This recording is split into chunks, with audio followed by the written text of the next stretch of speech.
கட்சி ஆரம்பிச்ச 2 மாசத்துல ஆட்சியை பிடிச்ச புதுச்சேரி ரங்கசாமி இந்த தேர்தல்ல ஏன் தோத்து போனோம்னு தொண்டர்களை எல்லாம் கூட்டி வச்சு ஆலோசனைகளை இறங்கி இருக்காருங்களாமா. பேசிக்கிறாங்க. நண்பா, காங்கிரஸ் கட்சி பெரும்பான்மை ஆட்சியை பிடிச்சாலும் புது முதல்வர் யாரு?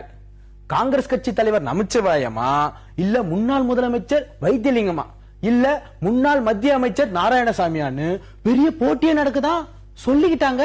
காங்கிரஸ் எம்எல்ஏக்களை எல்லாம் கூட்டி வச்சு அவங்களோட ஆதரவு கடிதத்தை வாங்கின கையோட நாராயணசாமி டெல்லிக்கு போய் தலைவர்களை சந்திச்சிருக்கிறாராமா. பேச்சா கிடக்குது.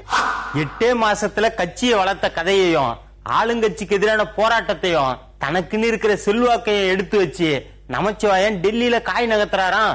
பேசிக்கிட்டாங்க. ஐயா, நமக்கு ஆட்சி போனா என்ன, நம்ம அக்கா மகன் நமச்சிவாயன் ஆட்சிக்கு வந்தா சந்தோஷம்னு ரங்கசாமி மறைமுக ஆதரவு கொடுக்கறதா டெல்லி தலைமைக்கு புகார் போயிருக்குதான். பேசிக்கிட்டுதாங்க ஐயா.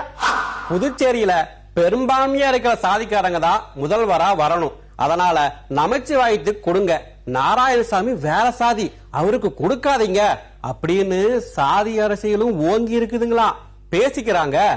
நண்பா, புதுவை துணைநிலை ஆளுநரா கிரண்பேடி வந்திருக்கிறதால இளம் தலைவர் நமச்சிவாயம் அவரை சமாளிக்க முடியாது, அதனால நாராயணசாமிக்கு வாய்ப்பு கொடுங்கன்னு டெல்லி தலைவர்கள் சொல்றாங்களா.